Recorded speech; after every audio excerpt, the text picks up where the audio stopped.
Today we're going to be talking about concerns for families. We're going to look at home visits and conferences, parent workshops, and parent meetings. In the last lesson, we looked at ways of how to get parents involved in their child's education. In my experience, I sometimes found that it was easier to get families involved when the fun stuff was happening. Coming to read a book to the class, going on a field trip, a class party, or birthday celebrations. But when it came down to an issue we were facing, it was sometimes challenging to communicate. When children in our classroom are facing true challenges, how can we engage parents in the conversation? In this lesson, we're going to look at some challenges that we might face with our children and what we can do to offer support. Trying to understand the home life of where a child comes from can be difficult. It's hard to understand the challenges they might be facing or the advantages they might have without experiencing it firsthand. By conducting home visits with your families, you come to understand them on a whole new level. By conducting home visits before the start of your year, you help reduce anxiety for those first day jitters. Meeting their new teacher on their home territory is far less threatening than meeting them in a whole new environment. Smile, be warm and friendly. Tell them about yourself and what you like to do and what fun activities you have planned for the year.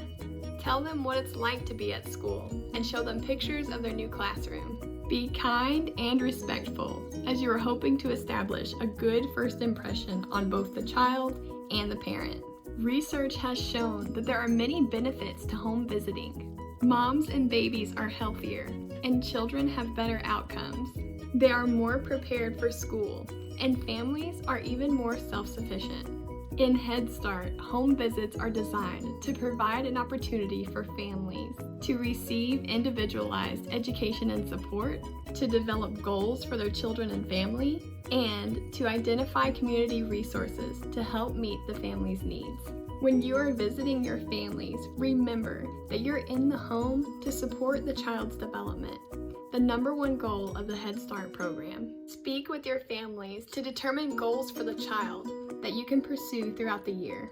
Recognize parents as their child's first and most important teacher. Support parents so that they can best support their children. Partner with families to help them meet the physical, cognitive, and socio-emotional needs of their entire family. Parents are best able to provide for the needs of their children when their own needs are met. In Head Start, this can mean connecting parents with physical or emotional health, social support, adult education or job skills, financial stability, and even safe housing. When you visit your children, you capitalize on the learning opportunities that are inside the home. Help parents understand how simple household items and experiences captivate a child's imagination and promote learning. These repeated experiences have a significant impact on a child's learning and development, helping children gain the motivation and curiosity to learn, as well as the specific language, literacy, and reasoning skills that are essential for later success in school. During our home visits, we are sometimes faced with ethical dilemmas. This requires us to make tough decisions on the spot. What can we do when parents are so consumed with their own problems that we can't get them to focus on the needs of their child? What do we do if we fear a child is being neglected or abused? Should we always be honest with families? Can we make them promises? What sorts of information need to be kept confidential and what needs to be shared? Is it ever okay to give them your personal phone number or to lend money to a family who's in a desperate situation? The Head Start Bureau offers us some guidelines to help us through ethical dilemmas. Know what your agency expects of you and brainstorm options as to how you would solve certain problems. Follow your agency's standards of conduct and how you respond to difficult situations. Keep a cell phone with you, as well as important contact numbers when you're making home visits. Knowing that someone is there to always help you decreases your sense of isolation and allows you to share the responsibility when you're responding to crisis. Do not remain in situations where you fear for your safety. If circumstances arise during a home visit that make you fear for your safety, do what you need to do to get out or protect others. Team up with other teachers or even supervisors when you're visiting a home that you feel concerned about. Having another person with you can help you feel safer. It can help you assess the situation better and develop a plan for addressing your concerns. Be sensitive and respectful of cultural and family differences. Be honest with families of what they can expect from you. Inform them of your confidentiality guidelines and that there could be times when you have to break confidentiality. And discuss personal and professional boundaries with your supervisor. Sometimes, when working so closely with a family, the lines between personal and professional boundaries can become blurred. If a family makes a request that's inappropriate in the context of a professional relationship, speak out. Our number one priority is seeking out the welfare of the child. If you do find yourself in an ethical dilemma, it's best to err on the side of caution. Even suspected abuse or neglect must be reported. You do not need physical evidence. In fact, waiting too long can be detrimental to a child, allowing more time for the abuse to occur. It's better to overreact than to do nothing. When planning your home visits, consider bringing a welcome gift to your child. Consider creating a book about their new classroom and their new teacher. Give your families a brief overview of your philosophy and your policies. Include a welcome packet and invite your families to orientation or back to school night. Answer their questions, address their concerns, and let them know that your goal is to partner with them to ensure their child's success. Determine who will be doing drop-offs in the morning and what that transition might look like. Encourage parents not to sneak off, but to say goodbye and to let the child know that they'll be back. Discuss options for the parent to be able to stay with the child for a few days to help with the transition. Bring an empty photo album and ask the families to fill it with pictures before the first day of school. Create a photo album corner in your classroom so that children can go there and look at pictures of home when they're feeling insecure. You can even offer to take photos of the family if they don't have a camera of their own. With the parent's permission, ask the child to give you a tour of the home. Most children love to show off their room and their toys and their favorite books. In some circumstances, home visits are not possible. Families may feel embarrassed or even just uncomfortable having a stranger in their home. This is why it's important to plan ahead with your parents and to be respectful of their wishes.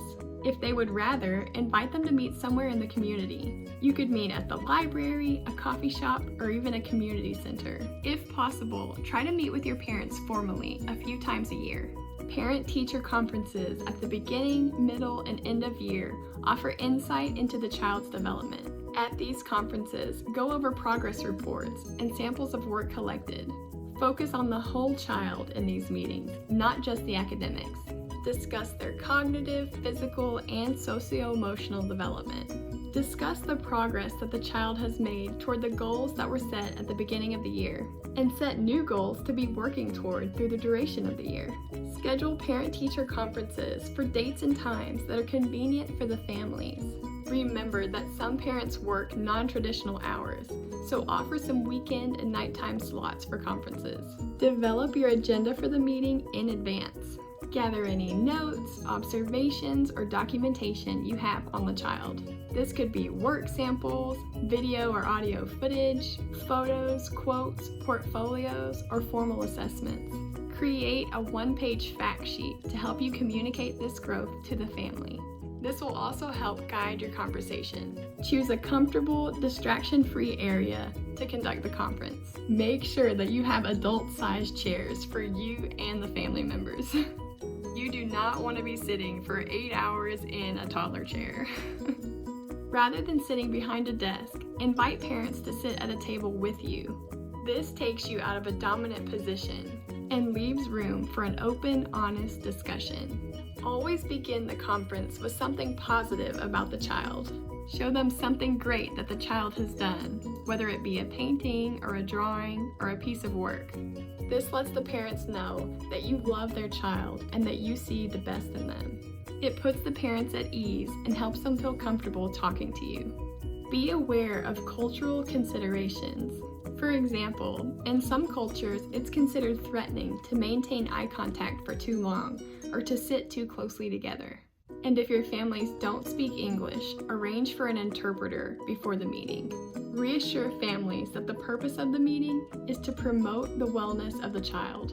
Discuss how the child is adapting, their interest in the activities they like to do, how they have grown, and what they are learning, the results of your observations and your assessments, where the child stands in relation to the goals that have been set, any concerns that you or the family might have, what goals you need to set for the future, and any other steps that you need to take. If certain behaviors need to be addressed in the meeting, be careful and cautious in how you address them. Avoid using words that have negative connotations, which can be hurtful and leave the child with a negative stereotype. Words like destructive, aggressive, slow, or hyperactive are inappropriate. Concentrate on the behavior that you've documented and report it to the family as objectively as possible. Always, always, always end your conferences on a positive note. Restate the positive qualities of the child and let the family know that you're all on the same team. We all want to see the child succeed. After all, that's what it's all about.